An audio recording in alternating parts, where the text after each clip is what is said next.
Encounter Church. Shanti here, and today I'm going to give you some reflections reading chapter 2 of Max Lucado's book, Anxious for Nothing. The first thing I've got to admit is that it made me realize just what a control freak I am. And sadly, I have here some diaries from 2013 to 2020 of our family.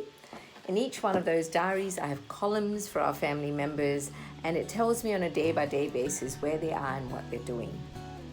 The reason I have those is that I like being in control. I like having this sense of control that I know what's happening with everyone and where everyone is and what's going on. And that timetabling gives me that sense. When I was reading this book and this chapter in particular, it made me realize that we actually have in reality very little control over lots of major things that happen in our lives. And COVID-19 has sort of brought that all to the fore. So we have now probably an unprecedented amount of uncertainty in our lives. There's uncertainty around the end. When is it going to end? There's uncertainty about people's jobs. There's uncertainty about what will be left in terms of the fallout at the end of this. There's uncertainty about how safe we are to go out, to start mingling again. There's uncertainty about what's going to happen to our loved ones that might not be with us. There's a whole range of things that we have no control over. And the reality is that we can't. And so how then do we manage our anxiety in this type of a situation? Max Lucado talks very much about life being like a tent. And what holds up a tent is the actual tent poles. And he said it's really important that we have strong, solid tent poles in which to hold up our tent that can withstand storms, can withstand unexpected weather events.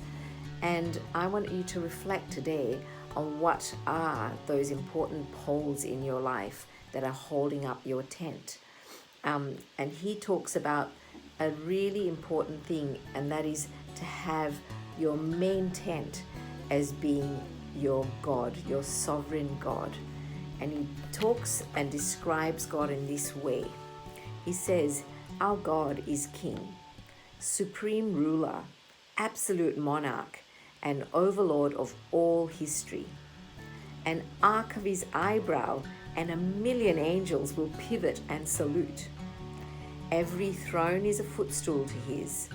Every crown is paper mache next to his. He consults no advisors. He needs no Congress. He reports to no one. He is in charge. That is our God. Sovereignty gives us, the saints, an inside track to peace. While others see the problems of the world and wring their hands, we as Christians see those same problems and are meant to bend our knees. So today I challenge you to think about what pole it is that's holding your tent up. And it really should be etched. Your main pole should be etched with the words, my God is sovereign. Because if our God is sovereign and he's holding up our tent, then none of the uncertainty around this world actually matters. We don't need to be in control because our God is in control. I was looking at all of the different pieces of scripture that he has in this chapter, but the one that I really wanted to share with you today is this, and it's from Jeremiah 17, and it's verse 7 to 8.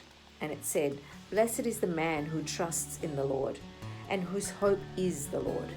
For he shall be like a tree planted by the waters, which spreads out its roots by the river, and will not fear when heat comes, but its leaves will be green, and will not be anxious in the year of drought.